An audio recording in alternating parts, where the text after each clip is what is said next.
All right, folks, welcome back to the Marketplace and Jumpstart Reset.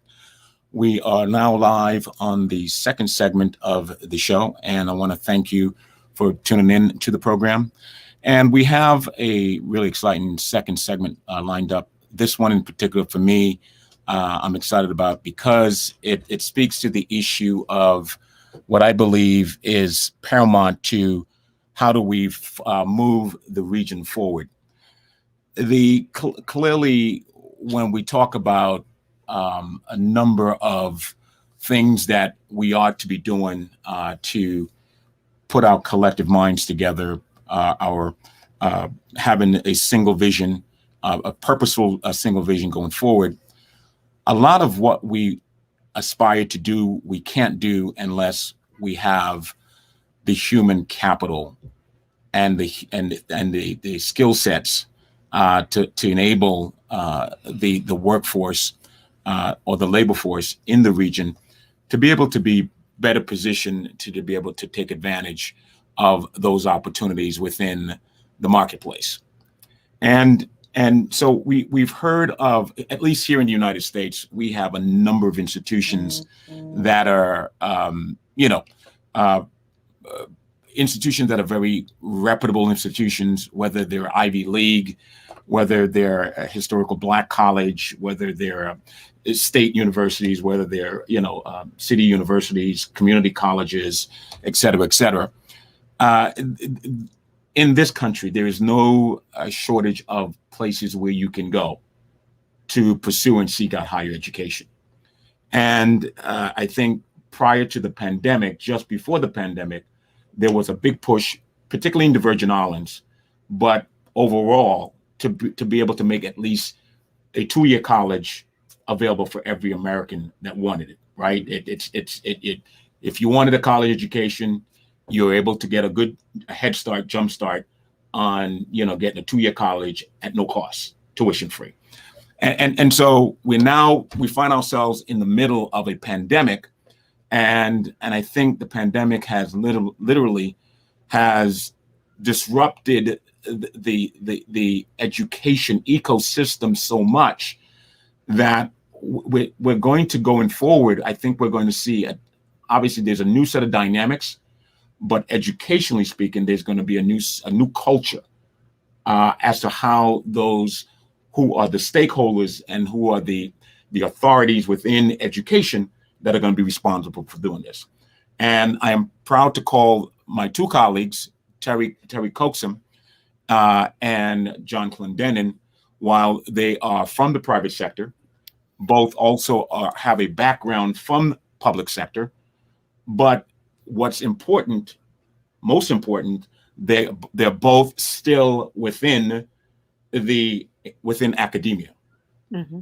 And so I'm not going to do you guys any injustice.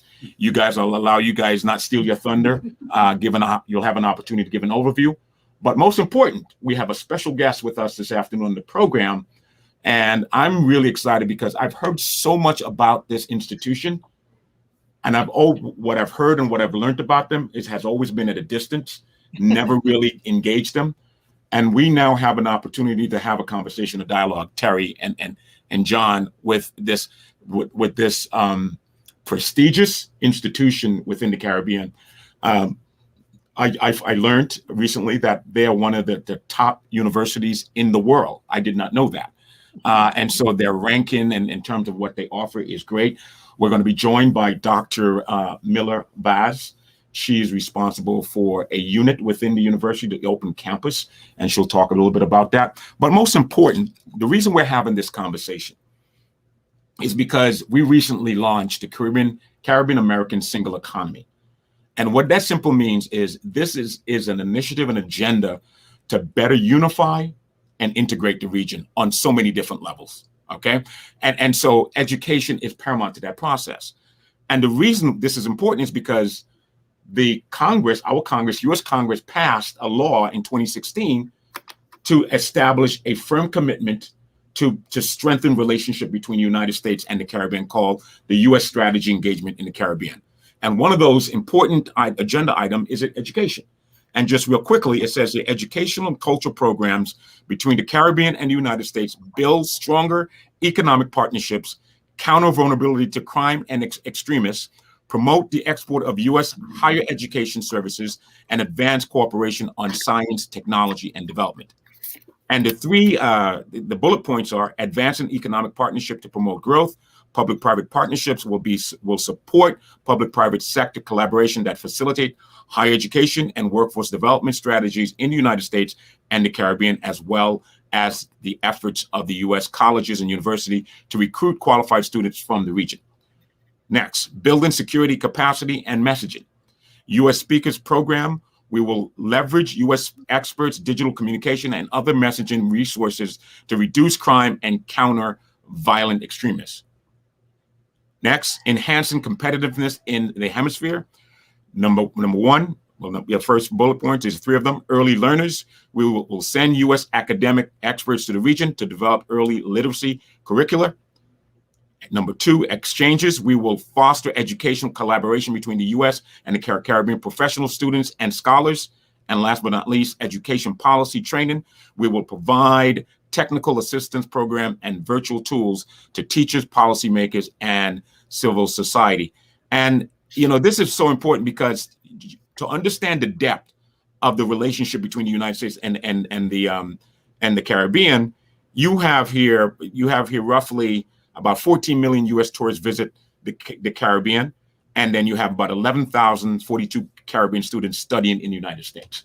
And those are some statistics I wanted to share with you guys. But what I'd like to do right now, I'd like to bring in our special guest, Dr. Jerome Miller-Vaz.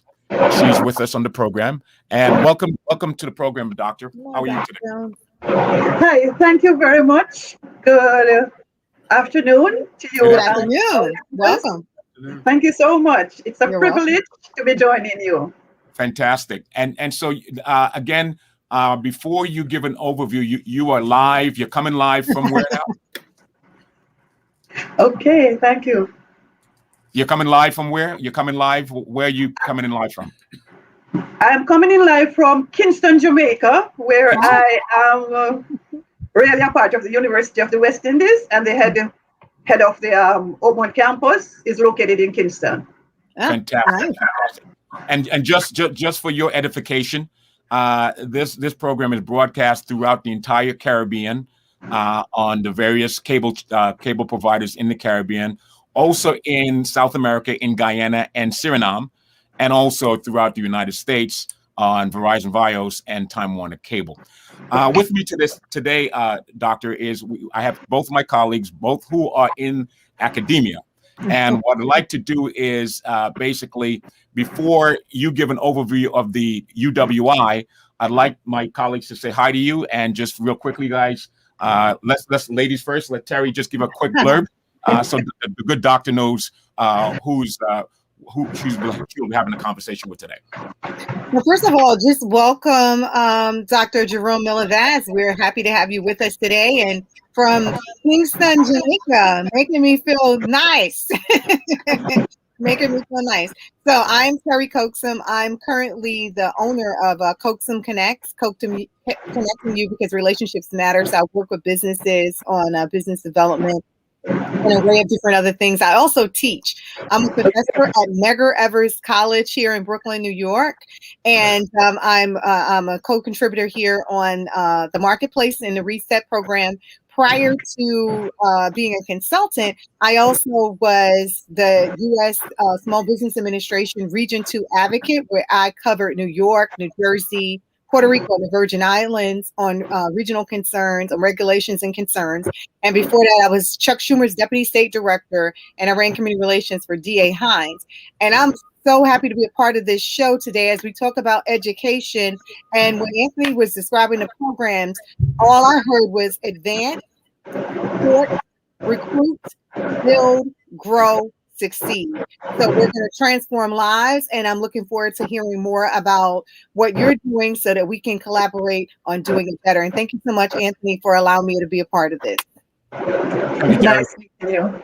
Thank you. Nice meeting you too. Good afternoon, everyone. Johan Clendenin here, coming live from the Virgin Islands in the studio with Anthony Weeks. I'm so happy to be joining in with my colleagues and also discussing the University of the West Indies with him. I have had the privilege of working with some of your colleagues, ma'am, while I was with CARICOM in Kingston a few years ago. And my background is I spent some 38 years in the United States Marine Corps as a telecommunications officer, and have graduate degrees in telecommunications engineering, psychology, and business. But I've been teaching during my career in active duty in the Marines and also in the reserves when I worked at Xerox. And then I retired from Xerox and joined the senior faculty at Harvard Business School and taught there building information age businesses and the business of sports.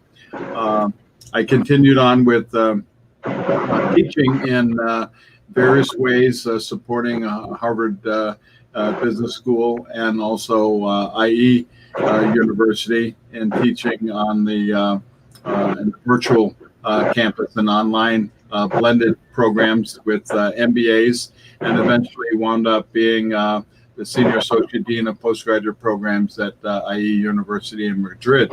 And it has been a wonderful journey of teaching, particularly online, for so many years. And now with the pandemic, as Mr. Weeks had talked about, people are really understanding the nature of virtual learning and online education, both as in a formal way to achieve degrees, but more importantly during our pandemic, how people are reaching out and allowing our various school children and also college students to be able to engage with their students and their faculty as they try to salvage their education. Thank you, Robert. Yeah, thank you so much for that, John. And let me just say, viewing public, I have not had a guest in the studio with me since the pandemic. You are actually the second guest that I've had since this pandemic started. I have had literally all my guests have participated remotely. So it's a little bit different to be able to have someone in the studio with me physically doing the show. So thank you so much for joining me on the program today, John. All right, the good doctor. So real excited. Could you be so kind and, if you will, tell us a little bit about UWI, University of the West Indies, please? Certainly. Thank you so much for showcasing and showing off my regional university, the University of the West Indies. As the name indicates, it is a regional university that started in Jamaica 73 years ago. So it's not a young university by any means at all. The University of the West Indies has 5 campuses. There is a campus here in Mona, Kingston, Jamaica, one in Trinidad, and one in Barbados. These 3 are the pillars that started the University of the West Indies initially. Now, the 4th campus came into being in 2007, and it was really incorporated in 2008, where it was felt that the people of the region needed more direct access to education.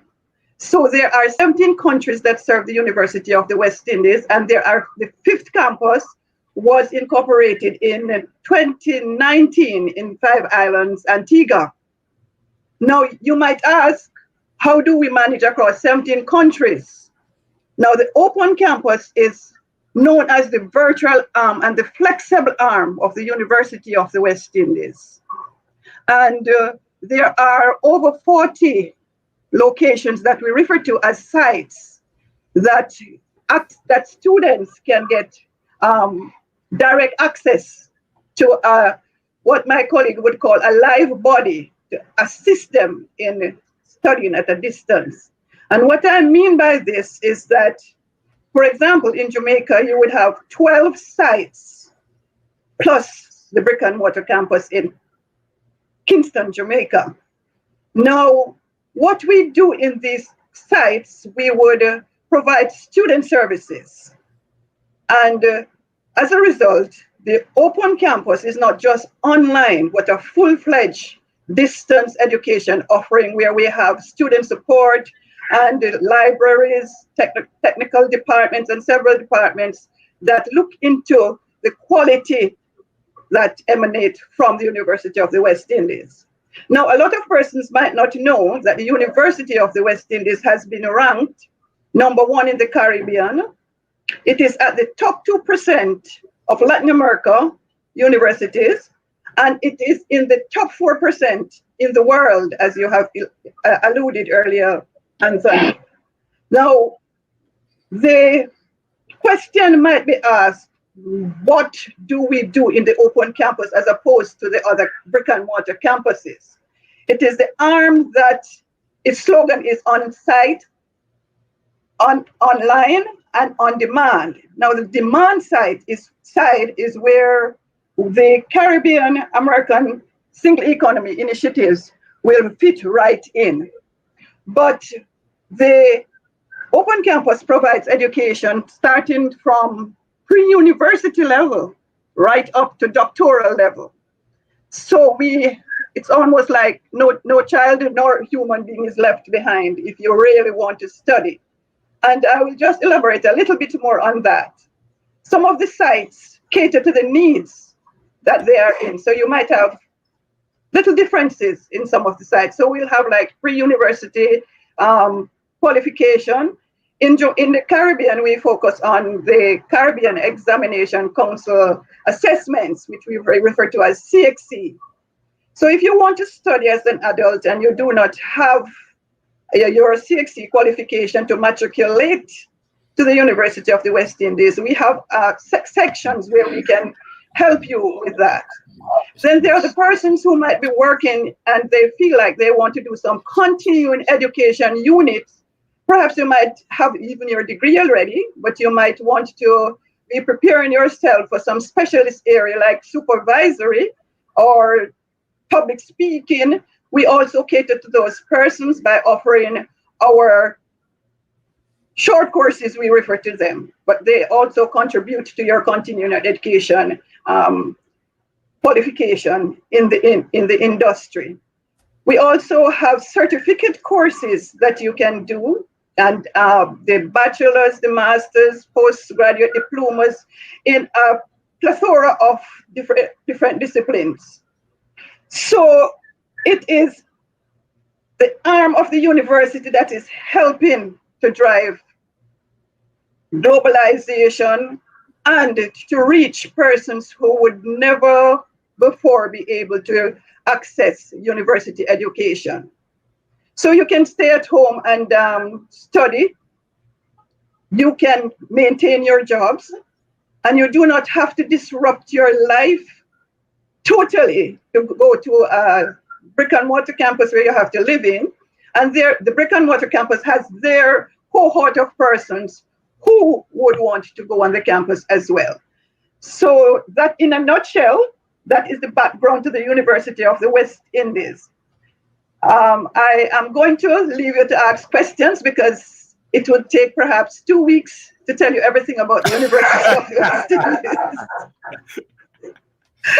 I'm going to defer. I'm going to be like a fly on the wall. I'm going to defer to my colleagues who are the academics. They're in academia, and I want to make sure this is a very fluid conversation and very appropriate. And so I'm going to let my colleagues. I'm going to follow their lead in terms of how we want to engage. This is important. Why? Because when we look at the U.S. policy towards the region and the role that the U.S. Virgin Islands can play and must play, because if all stakeholders are not at the table, I believe we're going to have a breakage in the chain, in the link, if you will.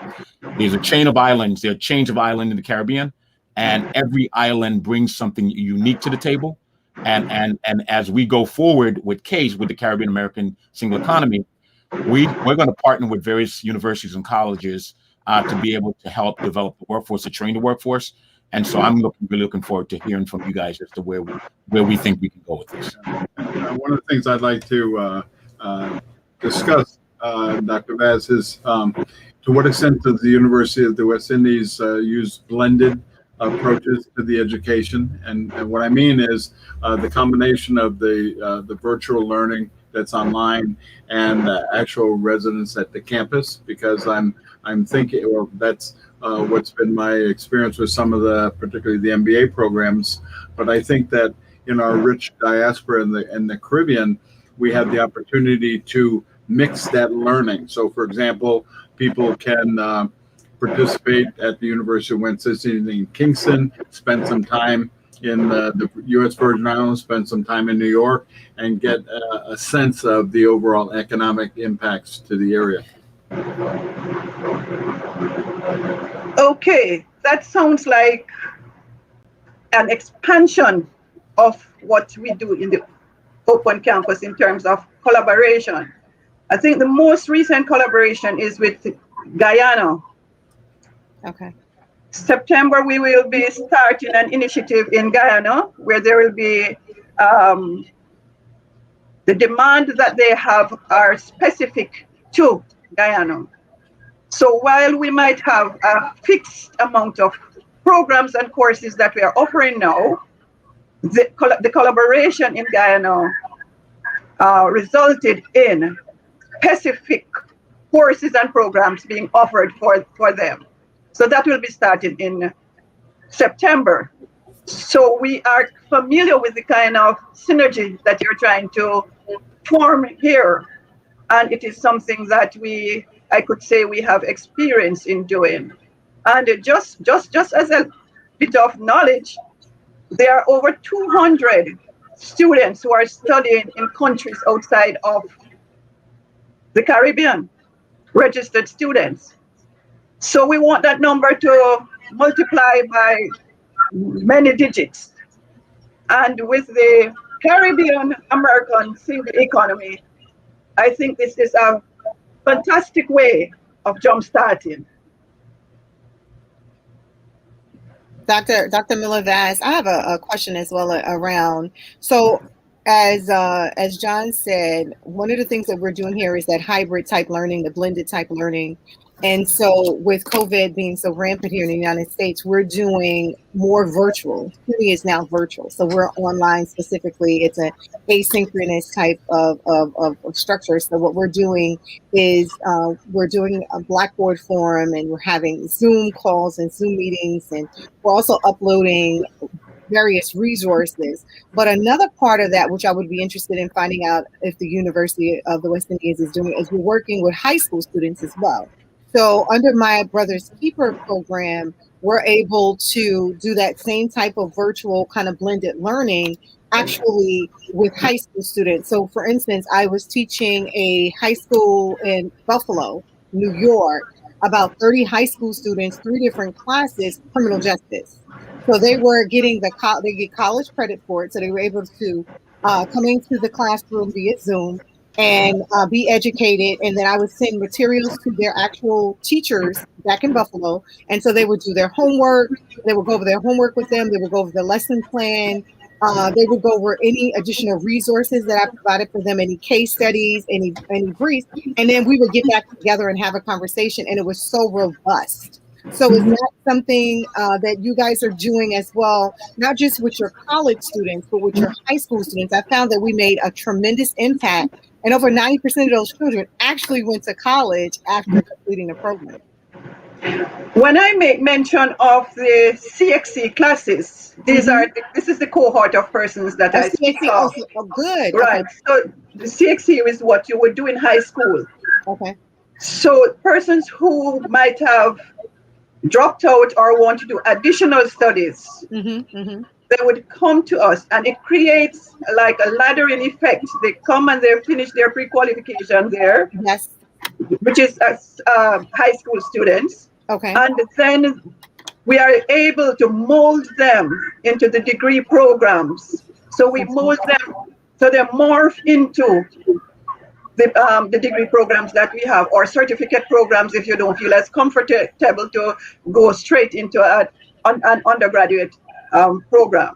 Okay. And we also work with communities for even more lower level qualification, like senior citizens, train them to use computers, and as community-based initiative for some of the locations, at least the ones that I am in charge of. We do that too. So is that like a continuing education type program? Okay.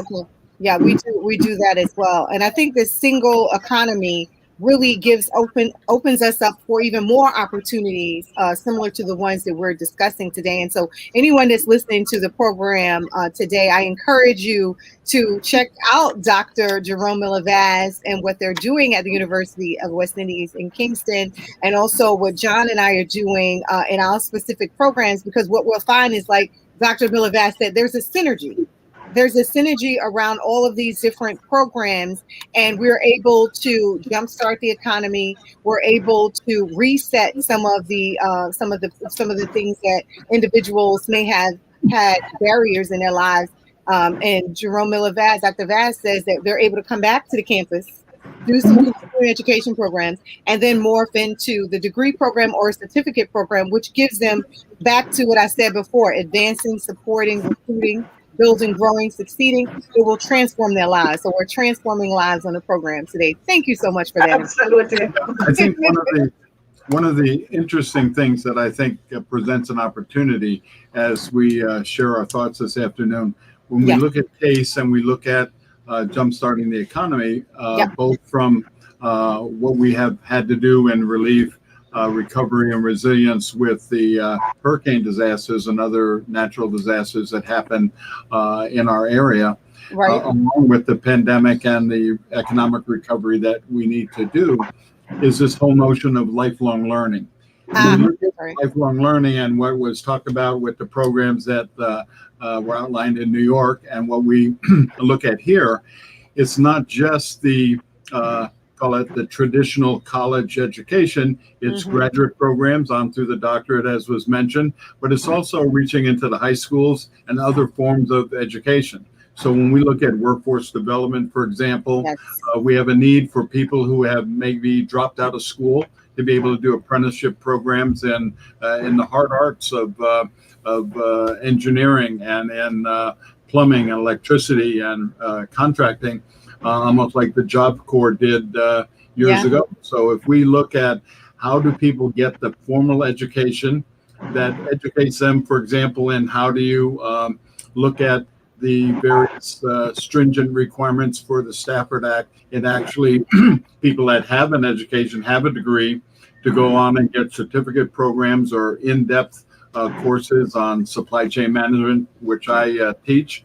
And that people that have their MBA or have a college degree and need to get involved with programs in warehousing or inventory control and detailed supply chain work, we need to have that legitimate forum that's provided by the University of the West Indies and other programs that say we have a legitimate way to address lifelong learning in the Caribbean.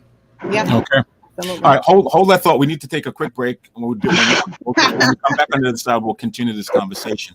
Thank you so much, folks. This is the Marketplace and Jumpstart Reset Show here on WSCX 970 AM on K Radio, broadcasting on Temple networks throughout the entire Caribbean, the United States, and in Guyana and Suriname, and also on our Hispanic Latin sister station, La Mega Mundial.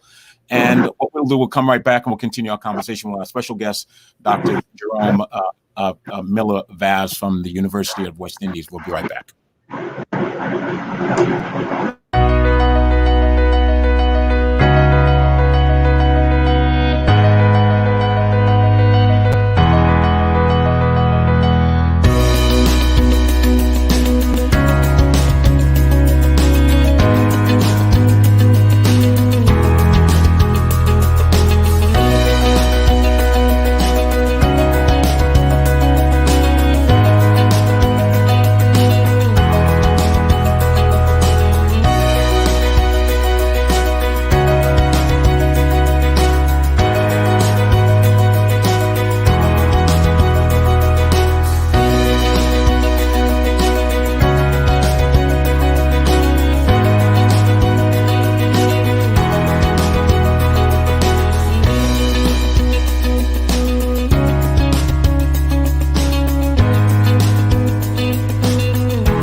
All right, folks, welcome back, and thank you so much for tuning into the Marketplace and Jumpstart Reset Show.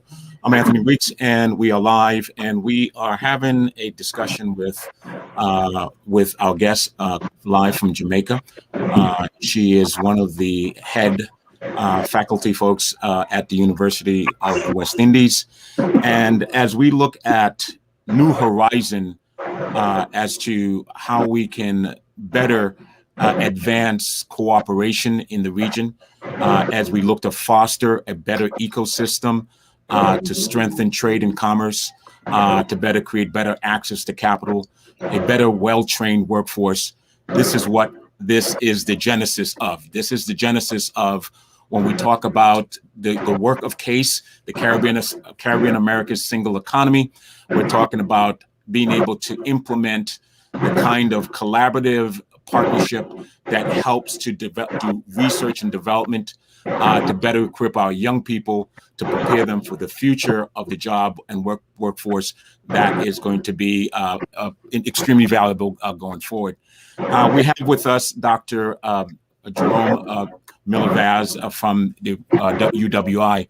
Doctor, thank you so much for being part of the program. You have an opportunity to speak to 5 million viewers between the United States, the Caribbean, and in Guyana and Suriname. The reason I'm excited about this collaboration is not just simply from a policy perspective, a U.S. policy, because we want to be an important conduit and a strategic resource to be able to advance that.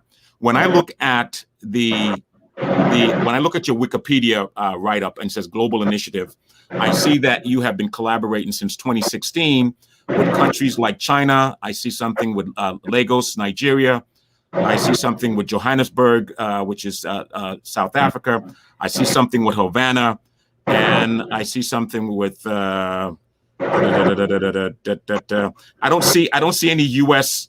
collaboration. I don't know how update this information is, but certainly if there was an opportunity for us to be able to now bridge that gap in terms of the UWI and a U.S.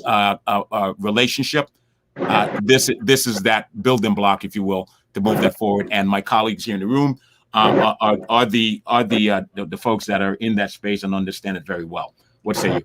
And I think one of the we've talked about the students and how there's outreach with the University of the West Indies in various geographic areas. And so what I'm interested as we look at this, how do adjunct professors get involved? So I'm talking about virtual professors that can augment the training of existing programs and or bring additional content to CASE. So I think when we look at how we move forward, it's important to consider both the students and then the faculty, how the curriculum is developed, what kind of certifications and accreditations we have. And I think that's the wonderful part about this collaboration, is that we can bring all those things to bear.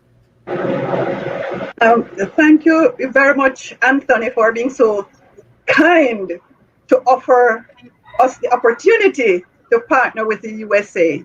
Although we do not have formal collaboration, we do have a few students who are registered with the University of the West Indies. I don't know if their roots are from Jamaica, but we do have that. And I'm sure my principal and the powers that be that can make this decision are listening in. I am head of sites for the Jamaica Western Zone of the Open Campus. I'm not a faculty, but I'm sure this is the jumpstart of collaboration with the USA. You have opened your doors, and all we have to do is walk right in. So that will impact not only the institutions that will be collaborating, but it will also impact the lives of persons who are not only young people, but also mature students who might not have had a chance to do their university degrees for one reason or the other.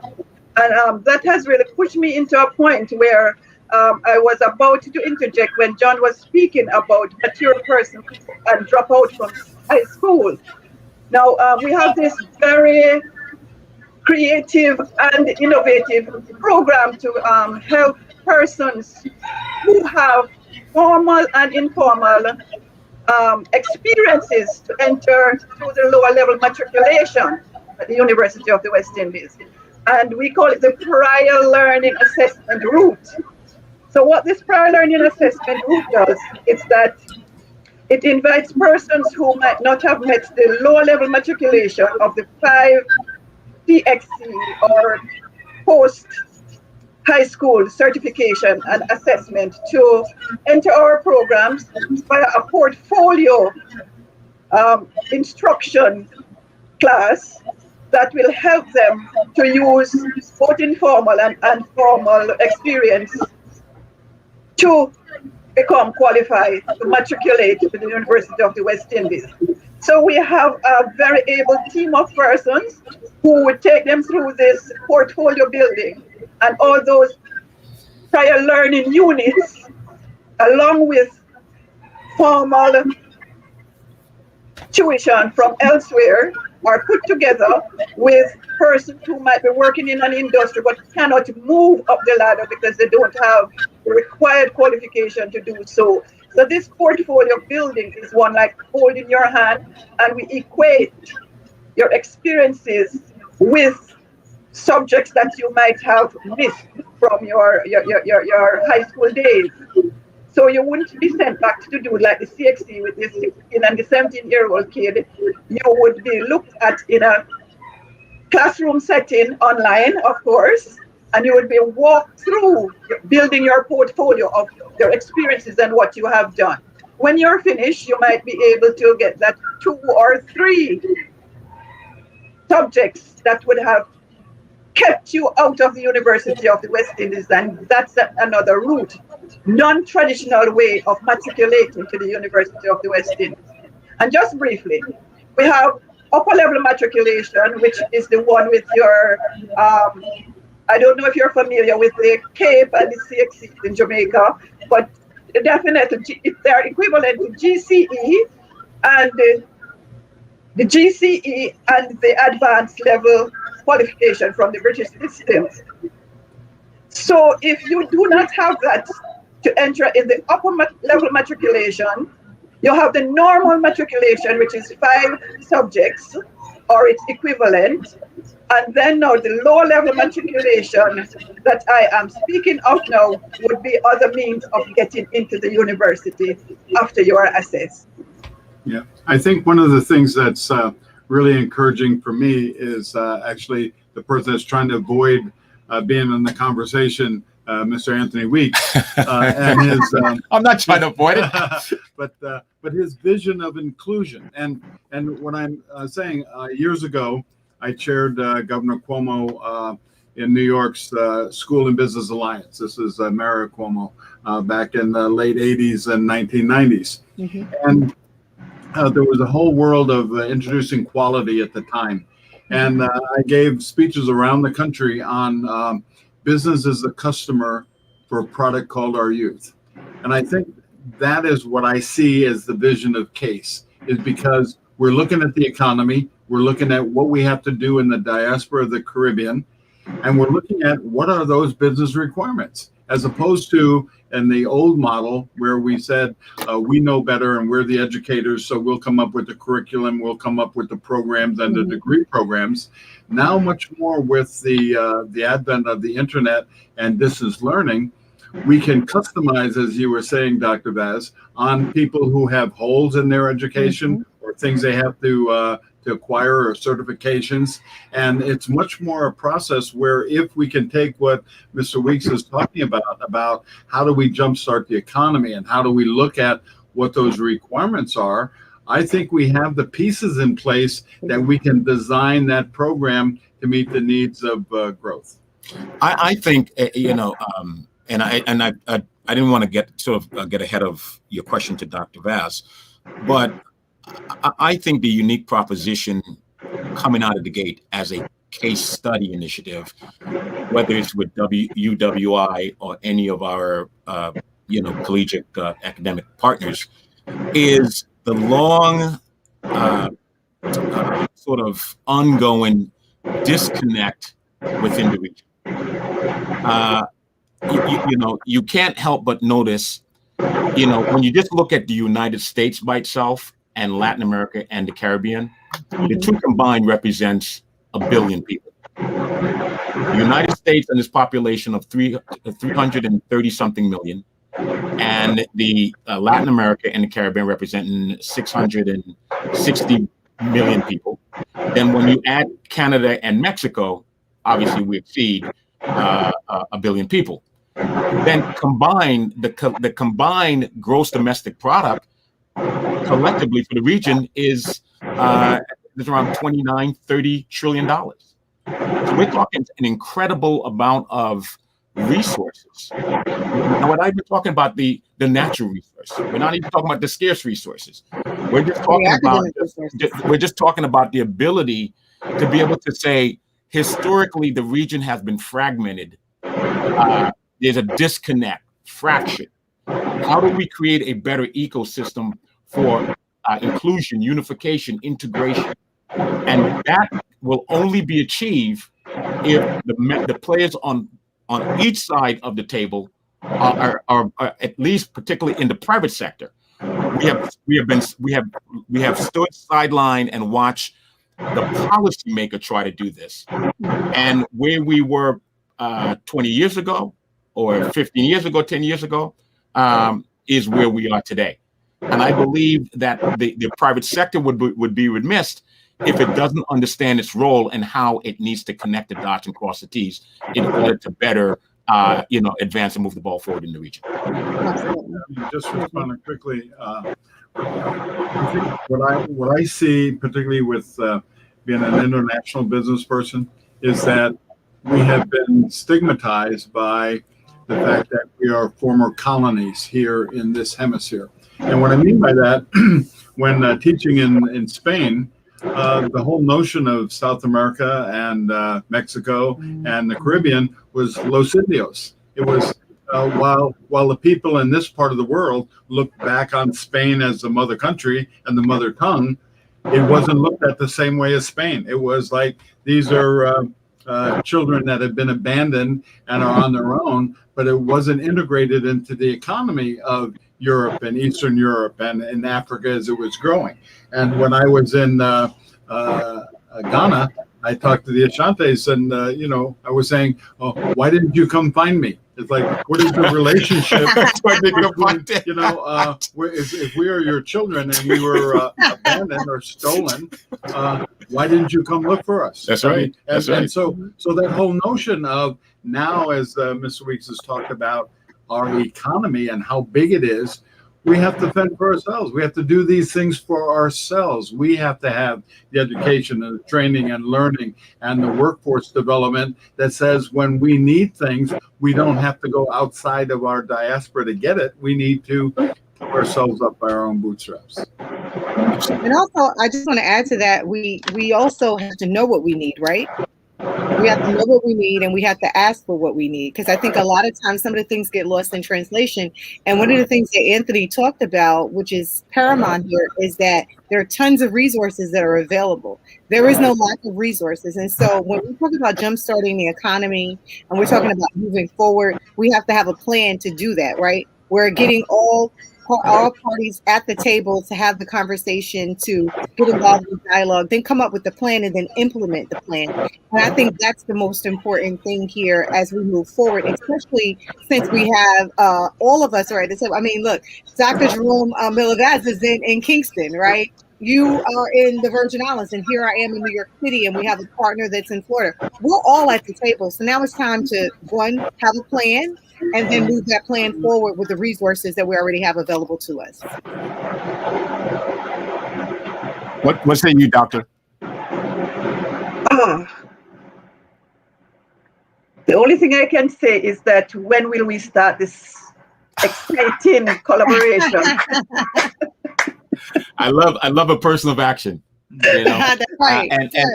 And this is and for all the people that are eavesdropping, watching, and listening to this conversation, we all have a role to play in this process. Mm-hmm. You know, if we can't tell our story, someone else will create the narrative of that story, and what will become a result of that, the perception by the rest of the world will be controlled by somebody else. And so we now either understanding that today technology is the great equalizer, or the internet is the great equalizer. That's right. Technology is the disruptor. And what we didn't have as a benefit 20, 25, 30 years, 40 years ago is what we have front and center today. So we have no excuse as to how we get this done. It's just the willingness to want to be able to do this.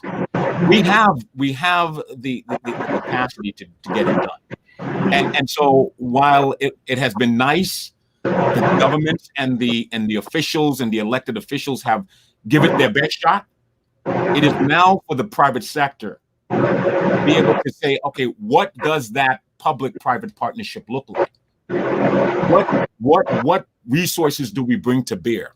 Because at the end of the day, we will continue to have this identity problem, like you said. You know, how come you didn't come and look for me, and come up you didn't come and find me? Because we're like the forgotten region. Okay, countries have been created, wealth have been created, and what did they leave behind? Divide and conquer. We're a divided region. And so now we have to be able to now understand it's up to us to take that responsibility to be able to empower ourselves and each other to be able to move the process forward. So Dr. Vaz, we are ready. The CASE initiative, and for all that's viewing and listening, CASE is the acronym for Caribbean America's Single Economy. And what we are, our mission is to be able to use the pillars of technology, the pillars of information, and the capital access to capital formation as the key ingredients to be able to successfully accomplish this. And so we look forward to starting the process in working with institutions like UWI and other in universities and colleges throughout the region to be able to do that. Coming up on the third segment is our colleague from Colombia, South America, and he has taught. He's taught in college as well, but he's a filmmaker, he's a producer, he's a director.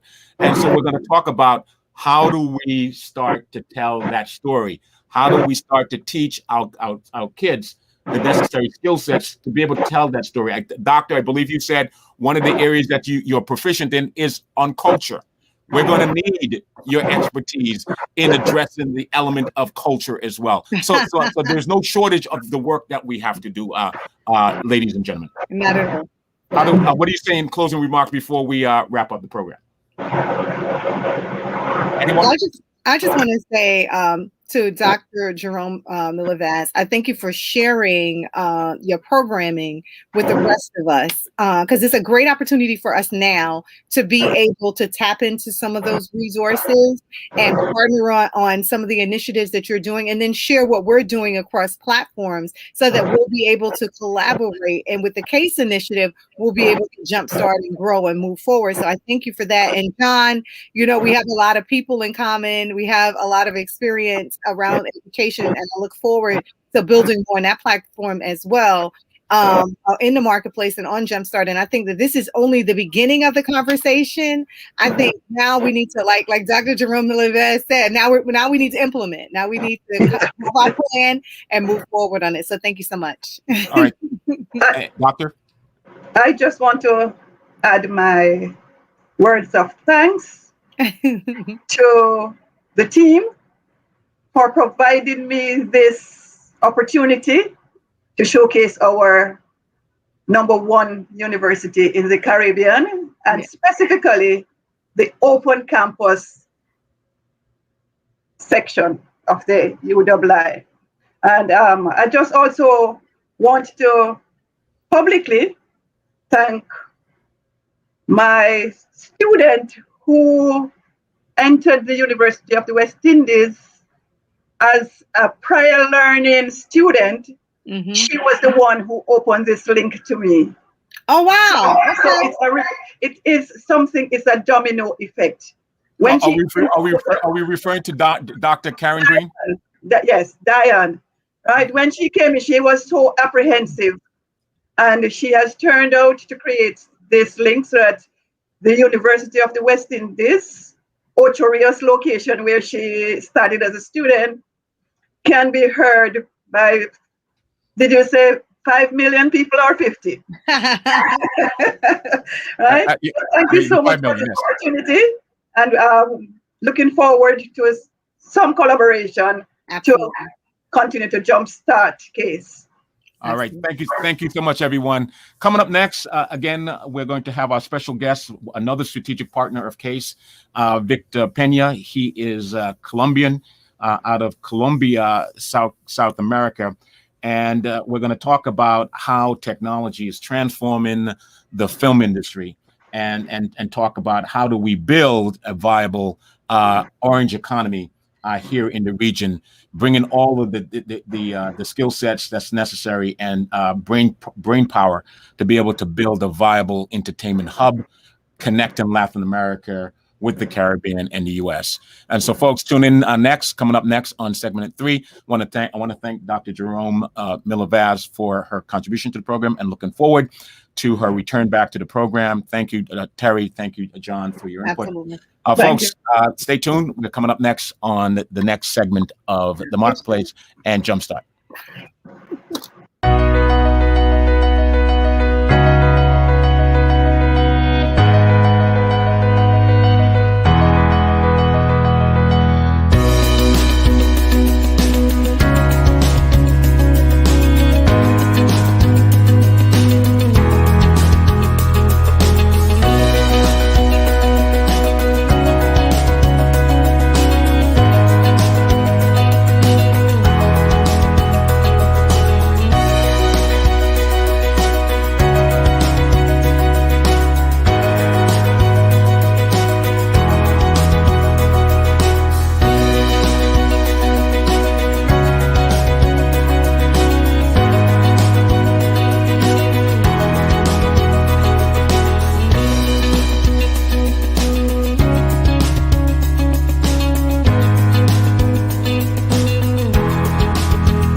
If you're a small local business and you have not yet applied for your PPP forgiveness loan, you should know the deadline is fast approaching, and you need to apply now before May 31st, 2021. To apply now, go to www.applyppp.info. If you're a small local business and you have not yet applied for your PPP forgiveness loan,